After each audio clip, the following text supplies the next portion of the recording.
Kapatid, narinig o nabasa mo na rin ba yung kwento ni Propeta Jonah? Isang propeta na nilamon ng isang malaking isda at nanirahan siya ng 3 araw at 3 gabi sa tiyan ng isda at himalang ito'y nabuhay pa. Ngunit alam mo kapatid, hindi lamang isang himala ang mensahe ng Book of Jonah dahil ito'y punong-puno ng mensahe mula sa Diyos, buhay, totoo at makapangyarihan. Punong-puno ng pagsisisi, kapatawaran at wagas na pag-ibig ng Diyos na kahit kanino man. Tinawag ng Diyos si Jonas upang mangaral sa lungsod ng mga taga-Nineveh, isang masama at marahas na lungsod. Gusto ng Panginoon na magsisi ang mga tao doon upang hindi sila mapahamak. Pero sa halip na sumunod si Jonas sa utos ng Panginoon, tumakas siya. Mababasa yon sa chapter 1 verse 3. Ang sabi dito, sa halip na sumunod, ipinasya ni Jonas na takasan si Yahweh. Nagtungo siya sa Joppa at doon ay nakatagpo ng isang barko patungong Tarsis.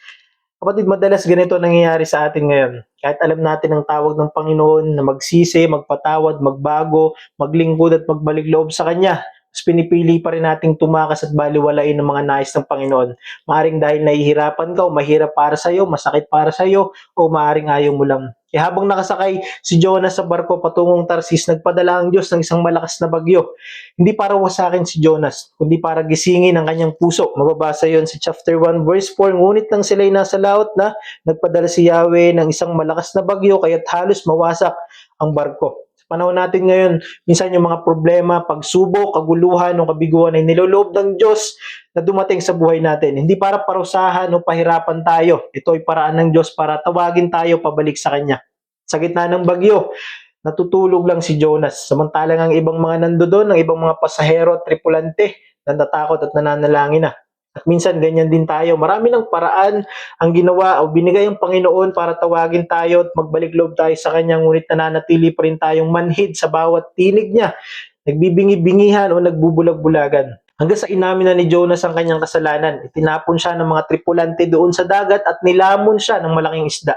At hindi po yun aksidente kapatid, iyon po ay bahagi ng plano ng Diyos para iligtas si Jonas. Sa loob ng tiyan ng isda, doon nanalangin si Jonas. Doon siya nagsisi.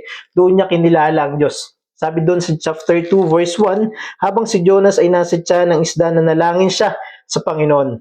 Minsan, kapatid, dinadala tayo ng Panginoon doon sa pinaka-lowest point at pinakamadilim na parte ng buhay natin. Dahil sa mga panahong yun, katulad ni Jonas, nare-realize natin ang mga pagsuway, kasalanan at pagbabaliwala natin sa Panginoon. At dahil doon, nagsisimula ang relasyon at pagbabalik loob natin sa Kanya. Pagkatapos ng 3 araw, sabi dito, pagkatapos inutusan ni Yahweh ang isda na iluwa si Jonas sa dalampasigan. Muli siyang tinawag ng Diyos. Binigyan pa siya muli ng pagkakataon ng Diyos. Mababasa yun sa chapter 3 verse 1. Muling sinabi ni Yahweh kay Jonas, ang Diyos ay Diyos ng ikalawang pagkakataon. Kaya kung ikaw ay tulad ni Jonas, kung ikaw ay bumagsak, kung ikaw ay tumakas, kung ikaw ay nagkamali, nagkasala o sumuway, hindi pa tapos ang Diyos sa iyo, kapatid. At doon nangaral si Jonas sa mga taga-Nineveh. At ang resulta, ang buong lungsod ng Nineveh ay nagsisi mula sa hari hanggang sa lahat ng nasasakupan niya. Sabi sa Jonah chapter 3 verse 10, nakita ng Diyos ang kanilang pagtalikod sa kasamaan kaya hindi na niya pinarusahan ng mga ito tulad ng kanyang naunang sinabi. Ito ang puso ng Diyos. Awa, hindi pagkawasak at handa lagi magpatawad anuman ang kasalanan na nagawa ng bawat isa. Sa panahon natin ngayon, ganito rin ang mensahe ng Diyos sa mundo. Magsisi kayo at bumalik sa akin. Handa kang patawarin ng Panginoon, kapatid. Ano man ang sitwasyon mo ngayon, buong puso ka lang na magsisi at humingi ng tawad sa Kanya, makakamtan mo ang Kanyang kapatawaran. Ngunit sa halip na matuwa si Jonah sa pagpapatawad at habag ng Diyos para sa mga taga-Nineveh, nagalit pa siya dahil ayaw niyang patawarin ng Diyos ang mga taga-Nineveh. Dahil sa puso niya, hindi sila karapat-dapat. Kapatid, ito ay babala rin para sa atin ngayon. Marami kasi yung tumatawag sa Diyos. Maraming nagsisimba. Maraming nananalangin. Ngunit ayaw naman sa kalooban ng Diyos. Mas ninanais pa rin nila ang kalooban nila. Ang gusto nila ay sila lang ang makatanggap ng pagpapala at habag ng Panginoon.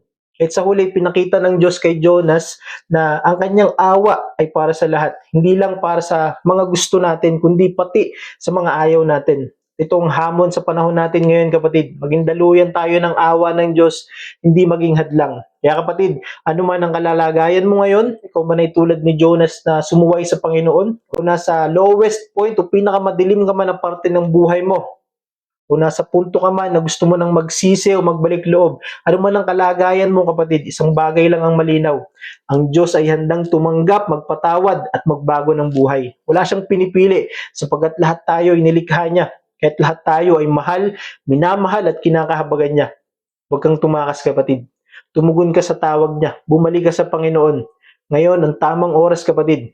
Hinihintay ka ng ating Panginoong Jesus. Amen?